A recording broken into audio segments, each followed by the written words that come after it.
Now, I think the great thing in your book, which I think is a really good read, is the part where you admit, I think you talked to Dennis Healy, and he's talking about how important it is to have a life outside politics.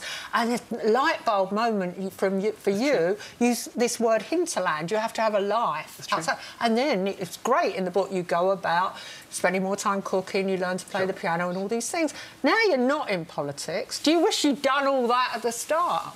Of course, and I think the thing which is the hardest thing about being on Strictly in the autumn is when people say, we always knew you were a politician, but it's good to find out that you're a human being as well. Because actually politicians are human beings. They have families, they make mistakes, and they try hard, but often people only see the label and the prism.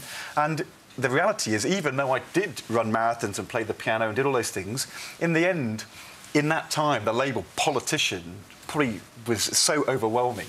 But if one thing that book says is that politicians are actually OK people and we need good ones, because if not, you end up with bad ones, bad politicians, which can really mess things up. Well, obviously, we're talking a lot about politicians at the moment with the general election coming up. Does that... Because you've said you're not going back into politics, unless you want to change your mind today and tell us otherwise.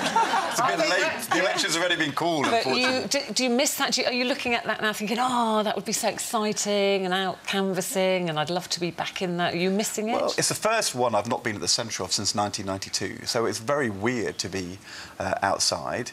And in the end, it's really important because in a country, if you're a democracy, people have got to put themselves forward and go through all the difficult bits in order to get elected to then be in the government. And so I do think there's that purpose and that nobility I sort of miss. But at the same time, I did it for a long time, and then I've left, and it wasn't my choice to leave. But now I'm out. I sort of think in life you should look forward and do the next thing. A new chapter. Well, we've got this Going book. backwards is never a good idea. Speaking out about Ed Balls, there's a whole new chapter here on your Strictly journey, which is really interesting to read.